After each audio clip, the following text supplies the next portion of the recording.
Hi guys, my name's Dom and welcome back to a brand new video on DomTalksTech. So Apple dropped the biggest redesign in over a decade and we're calling it Liquid Glass. It's all over the new iPadOS, iOS, and macOS and Apple TV, Vision Pro and watchOS. So in this video I'm going to break down everything that Apple unveiled as part of their WWDC 2025. You're going to learn about all the new features, all the new software things that you can look forward to from September.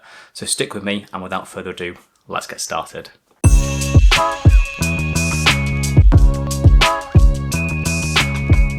Just before we begin, if you're new here, do feel free to hit that subscribe button down below as it really helps push my videos for more people to see, keeps this channel building and growing and allows me to keep doing videos for you on all the latest tech news, stories, updates and software and hands-on videos like this. Thanks so much guys and I hope you enjoy this video. So let's start with the first thing you'll see, the visual overhaul of Liquid Glass. That's Apple's fancy word for this new design software. You'll see it everywhere and it's Apple's first UI overhaul in over 10 years and it's kind of unified all of the Apple products from the iPad, iPhone to the Mac to the Vision Pro. It's very, very similar to what Apple announced with the visionOS when it first came out, and it's very glassy, it's kind of translucent as all things change. The motion, the reflections are all based on this kind of liquid glass philosophy, so you're going to see it everywhere. And actually it's really quite nice as it brings all the devices closer together. It makes them feel as like one product because Apple knows that if you are an Apple user you tend to use more than one Apple device, and it feels very, very natural to transfer from an iPhone to an iPad to a Mac. All the buttons now feel quite alive. They're kind of frosted glass, soft gradients and then kind of buttery animations as you go through the products. So with this huge design change comes a new naming convention. So we're going to move away from the very, very complicated software namings, different numbers for each product, and we're going to go for one name for all of the products to correspond with the year that they're most going to be released in. So it's, as this software is not going to be released until September, it's going to be iOS 26 to mark the year that the software is most going to be relevant. So everything is going to be iOS 26, iPadOS 26, macOS 26, visionOS 26, watchOS 26, tvOS 26 as well. Firstly, let's talk about iOS 26, and this is one that most people are going to be enjoying the most, and it's absolutely stacked with really crazy new features. So first up, we've got the live translation feature, and that's built into FaceTime, live calls and messages, and you can translate with someone who speaks a different language right on the fly, and the actual device itself will do the translation. So if you're having a FaceTime call with someone who speaks a different language, then your iPhone will translate that for you, which is really, really cool. Next up, we've got some changes to visual intelligence, and a bit like Google's circle to search, you can now screenshot and you can carry out a search straight from that, and it's super quick and it looks really, really good. Two features that I'm really excited about is call screen and hold assist. So call screen is going to take away some of the suspected scam calls, and they're going to go from messages and from in calls as well to just silence those scam calls. Hold assist is one feature that we've been looking forward to for ages, and I personally am very, very excited about this. So when you're on a call with someone and they put you on hold, you can actually use your iPhone to stay on hold. Call will stay connected. You can carry on doing anything you want to on your iPhone and go about your day-to-day life. And then when you're back in the queue and the person comes back and you're first, your iPhone will actually ring you back and then you can jump back onto that call. So that's a really cool feature about hold assist. Messages get a big glow up as well. So you've got backgrounds you can choose from in all of messages. You can use emoji reactions, polls in group chats, and there's also a new billing splitting by Apple Cash just for the US in the Messages app, which is really, really cool. The Photos app, thank goodness, gets a big redesign back to splitting up the photos to the main library and collections, and there's now a tab at the bottom specifically to change that. There's also spatial photo support, so you can make photos on your iPhone look kind of 3D, which is really cool. And looks great. I'm looking forward to trying that out. Apple Maps gets a bit of a redesign as well, and smarter routing with delay alerts. There's also visited locations, which will tell you everywhere you've been, and you can share those with friends and family. And then also you've got indoor navigation in some areas as well, which is kind of cool. Apple Music gets a bit of an overhaul with auto mix and DJ style transitions, and also live lyric translation, which is very, very cool. And then battery and wallet also get a bit of an overhaul, so adaptive power mode and detailed insights in terms of battery usage. And then you've also got wallets adding digital IDs for some US states, loyalty cards and airport guides have been updated as part of those tickets, which is very, very cool as well. Okay, next up, let's talk about macOS 26, which is called Tahoe, and it is just absolutely gorgeous, and liquid glass is everywhere, as you can imagine, with this unified design.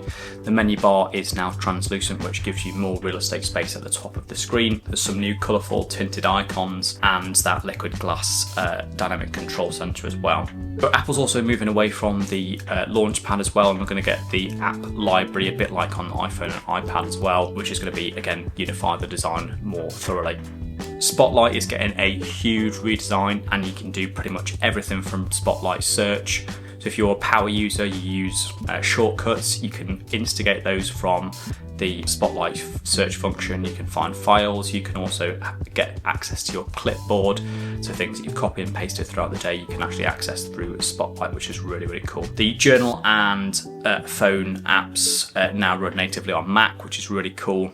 And there's some added accessibility features for magnifier upgrades, improved Braille support, and an accessibility reader that simplifies the UI dynamically. On to watchOS 26, this gets the liquid glass redesign as well in the widgets, the smart stack. But here's what's new in terms of main features. One of the big ones is Workout Buddy, which is going to be an AI-powered workout assistant for you, which is going to give you kind of personalized motivation prompts, kind of hints and tricks whilst you're doing your workouts to kind of push you even harder and make you successful in those workouts that you're doing. Smart Stack is going to be even more powerful and even more useful. So when you're in a specific location, or your watch knows that you're doing a specific task at that time in the day, Smart Stacks will actually give you a dynamic context-aware widget which will pop up on your watch screen and say, hey, do you want to activate this widget? Do you want to activate this workout?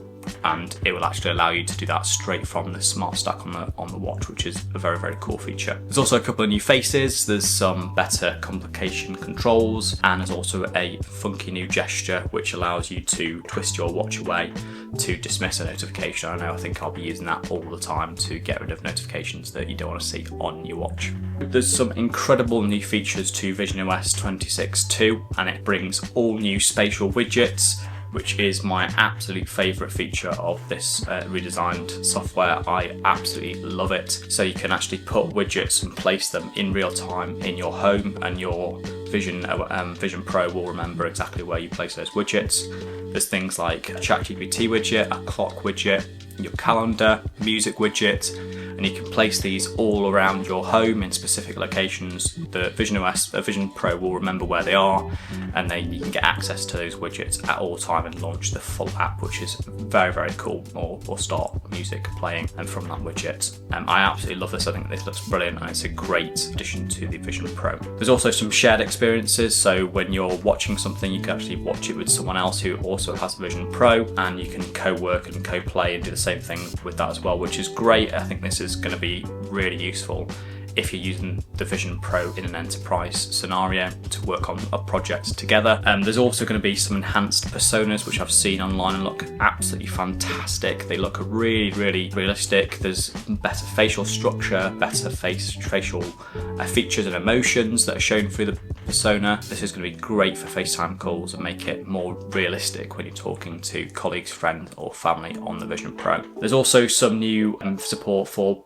PSVR 2 controllers, so you can use these with the Vision Pro as well, which makes it better for gaming. And they've also got a new Jupiter atmosphere surround, which looks really nice as well. Just briefly mention tvOS, and you may have forgotten this because it was very, very fast-paced and brushed over in WWDC 2025, but that liquid glass does come to tvOS as well, and with the new redesign. There's also Apple Music Sing, which now supports your iPhone as an input mic for using singing, group queuing, and even emoji reactions on the screen on TV, which is really cool. There's FaceTime improvements, so contact posters and captions and shareable links are coming to the FaceTime app on Apple TV, which is going to make it more useful for doing FaceTime calls on the TV on the big screen. And then there's Thread 1.4 support, and it's great for better smart home integrations, and there's AirPlay speaker mapping, which allows you to set up immersive audio with ease built onto the Apple TV as well. So great new features. Not a huge amount has changed for Apple TV, but still some really cool features nonetheless. Now, I thought I'd save the big one for last, which is iPadOS 26, and this is absolutely crazy, and it brings the iPad more like a Mac. I'm going to do a specific video on iPadOS 26, which is going to break down all the features in more detail. But as an overview, iPadOS is the closest to macOS that the iPad has ever been. We're going to get the liquid glass design, of course, all the way across the operating system. But we're also going to have a completely overhauled new windowing system, which is going to allow you to essentially make any app any size by just swiping in from the edge, and that'll allow you to move apps about, to reposition them on your screen, to go side by side, and we're going to get the traffic light system at the top of the app, so the minimize, close and resize windows all on the top of the apps, which is obviously very, very familiar from macOS. Finally, we're also going to get a menu bar at the top of the screen as well for all the file, edit, insert, all the top of the apps, which is going to be really, really cool. And again, makes it far more like a Mac system, which is going to be brilliant and something I'm very, very excited for on the iPad. It's going to make this a productivity king. It's going to potentially have an impact on Mac sales, I think, and it's going to mean that you can leave your MacBook at home more often to get things done on the go with just the iPad. There's also some new apps coming to the iPad, so we're going to bring over the Journal app from iPhone to iPad, and it's going to have Apple Pencil support, which is incredible. I have used the Journal app on the iPhone, but I often think to myself, look, this would be really great on the actual iPad. So Apple are finally bringing the Journal app to the iPad, which is really good. It's going to use some nice new features from your iPhone, so those prompts and tips that it gives you about what you might want to journal about will also transfer over to the iPad really easily. So you're going to be able to get the prompts and tips about what you might want to journal about all on your iPad on the big screen as well. Preview app is also coming to iPad, which is going to be great for PDFs, reading documents, creating PDFs, editing PDFs using your signature. That's going to be built into iPad now, which is really cool, and I'm looking forward to that. And then Stage Manager is also cleaner, and it finally feels kind of very natural with the liquid glass design and blending into the workspace. So that's it for this video. That's everything that Apple unveiled at WWDC 2025.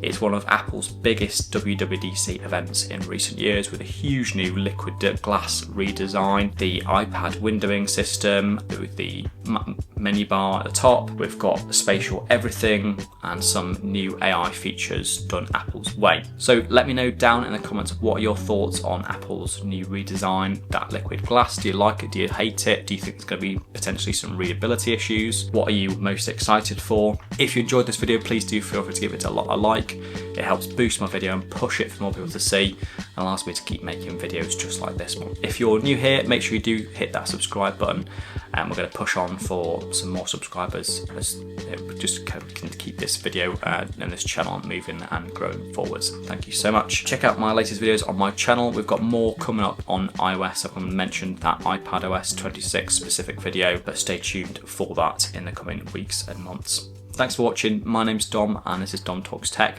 Take care, and I'll see you in the next one.